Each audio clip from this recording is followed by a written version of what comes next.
Chapitre 2. Lève-toi, repentons-nous pendant 40 jours, peut-être qu'Élohim nous aura en pitié et nous donnera une meilleure nourriture que celle des bêtes pour que nous ne devenions pas comme eux. Adam dit à Ève. De quelle manière feras-tu pénitence? Combien de jours peux-tu supporter les peines? Peut-être commenceras-tu et être incapable de repentir et Élohim n'écoutera pas, ainsi que nous n'avons pas été capables de garder ce que nous avons reçu à l'origine. Adam dit.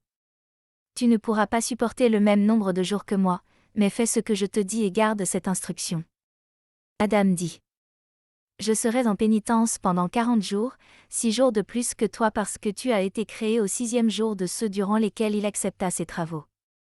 Alors maintenant lève-toi, va à la rivière du Tigris et prends une pierre et place-la sous tes pieds et tiens-toi dans l'eau jusqu'au cou, avec tes vêtements. Ne laisse aucune parole de supplication vers Élohim sortir de ta bouche, car nous sommes répréhensibles d'âme et nos lèvres sont impures et souillées à cause des transgressions qu'on a commises dans le jardin quand on a mangé de l'arbre.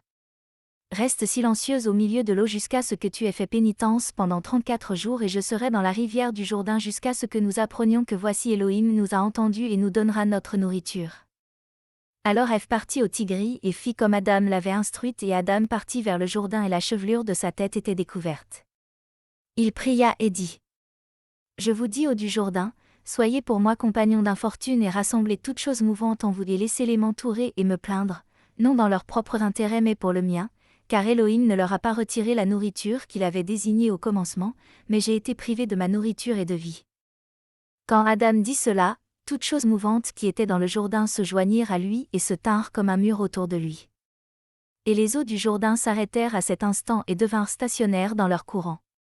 Adam cria vers Élohim et parmi toutes les tonalités il en mit à part 600 pour en appeler à Élohim aux prières de tous les jours.